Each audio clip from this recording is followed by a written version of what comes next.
ప్రభునందు ప్రియ దేవుని బిడ్డలారా, యేసుక్రీస్తు నామములో ఈ శుభాభివందనాలు తెలియజేస్తూ ఉన్నాం. దేవుని వాక్యంలో మోషేని గురించి దేవుడు మోషేని పిలిచి, నా ప్రజలైన ఇశ్రాయేలీలను ఐగుప్తు నుంచి విడిపించమని చెప్పినప్పుడు మోషే 7 రకాలైనటువంటి సాకులు చెప్పినట్లుగా దేవుని వాక్యాన్ని చూస్తా ఉన్నాం. నిర్గమాకాండం 3:11 ఆయన అంటున్నాడు, యేసు ప్రభు దేవుడు ఆయన పిలిచి మోషే ఫరో యొద్దకు వెళ్ళి ఫరోతోను ఇశ్రాయేలుతో చెప్పమని చెప్పినప్పుడు ఆయన అంటున్నాడు, నేను ఎంతటి వాడను. దేవునికి స్తోత్రం కలిగిన గాక. ఫరో ఎదుటికి వెళ్ళటానికి, ఇశ్రాయేలుకి చెప్పడానికి నేను ఎంతటి వాడను అని ఒక సాకు చెబుతూ ఉన్నాడు. దేవుడేమో నీ వెళ్ళు అని చెప్పినప్పుడు మోషే అంటున్నాడు, నేను ఎంతటి వాడను అని చెబుతా ఉన్నాడు. రెండవది, నేను ఏమి చెప్పవలను అంటున్నాడు.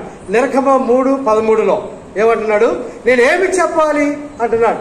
అంటే సాకులు చెబుతూ ఉన్నాడు. మోషేతో దేవుడు నీ వెళ్ళి చెప్పమన్నప్పుడు నేను ఏమి చెప్పేదను అంటున్నాడు. మూడవది, వారు నన్ను నమ్మరు, నా మాట వినరు. దేవునికి స్తోత్రం కలిగిన గాక. నిర్గమం 4:1 ఆయన ఏమంటున్నాడు, వారు నన్ను నమ్మరు, నా మాట వినరు అంటున్నాడు. అంటే సాకుల మీద సాకులు. దేవుడు ఏమంటున్నాడంటే, నీవు వెళ్ళి చెప్పమంటుంటే ఈయనేమో నేను ఎంతటి వాడును, నేను ఏం చెప్పాలి, నా మాట నమ్మరు, నా మాట వినరు అనేటువంటి మరి సాకులు దేవునితో చెబుతున్నాడు. ప్రేమని దేవుని బిడ్డలారా, నాలుగవది ఏమంటున్నాడు, నేను మాట నేర్పరని కాదు అంటున్నాడు. నేను మాట నేర్పరని కాదు అంటున్నాడు.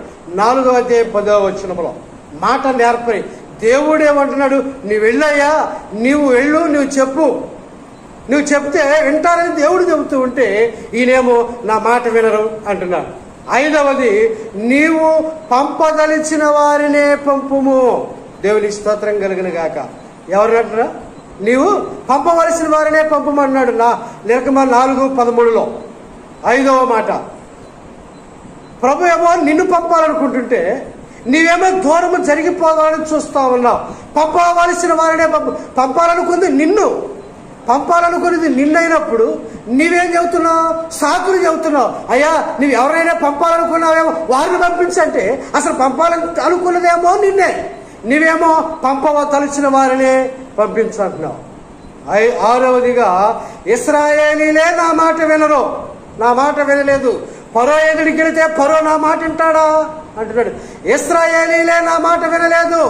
ప్రియ దేవుని బిడ్డలారా, దేవుడు పంపించినప్పుడు, దేవుడు మాట్లాడమన్నప్పుడు వారు ఇంటే నీకెందుకు, వినకపోతే నీకెందుకు, నువ్వు వెళ్ళి ఏం చేయాలి, దేవుడు ప్రకటించిన మాటలు నీవు ప్రకటించాలంతే. దేవునికి స్తోత్రం కలిగిన గాక. 7వది ఏమంటున్నాడంటే, నేను మాట మాంద్యము గలవాడను. దేవునికి స్తోత్రం కలిగిన గాక. ఏమన్నాడు, నేను మాట మాంద్యము కలిగిన వాడును, నా మాట వినరయ్యా. ఏమంటే సాకుల మీద సాకులు చెబుతున్నాడు. సాకుల మీద సాకులు. 6వ అధ్యాయం 30వ వచనంలో అంటున్నాడు. ఏమండి, 1, నేను ఎంతటి వాడని అంటున్నాడు. 2, నేను ఏమి చెప్పవలని అంటున్నాడు. 3, వారు నా మాట నమ్మరు అంటున్నాడు.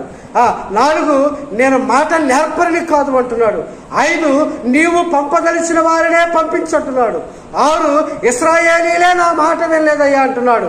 7, నేను మాట మాంద్యము కలిగిన వాడను అంటున్నాడు. ప్రియ దేవుని బిడ్డలారా, దేవుడు చెప్పమన్నటువంటి మాటను మనం చెప్పాలి. దేవుడు పంపించిన చోటికి మనం వెళ్ళాలి. దేవుడు మాట్లాడమన్నప్పుడు మనం మాట్లాడాలి. నేను మాట్లాడలేను, నేను వెళ్ళలేను, నేను ప్రార్థన చేయమంటే నేను ప్రార్థన చేయలేను, వాక్యం చదవమంటే నేను వాక్యం చదవలేను, మందిరానికి రామంటే నేను రాలేను, పాటలు పాడమంటే నేను పాడలేను అని నువ్వేం చేస్తున్నావు, సాకులు చెబుతున్నావు. ఒకవేళ నీ జీవితంలో సాకులు చెప్పేటువంటి విధానం నీకులో ఉంటే నువ్వు ఆ సాకులు చెప్పే విధానం కట్టిపెట్టి దేవుని మాటకు లోబడి దేవుని యొక్క మాటను నువ్వు చెప్పాలి. దేవుడు ఈ మాటను దీవించునుగాక, మన వెనుకలలో ఆశీర్వదించునుగాక.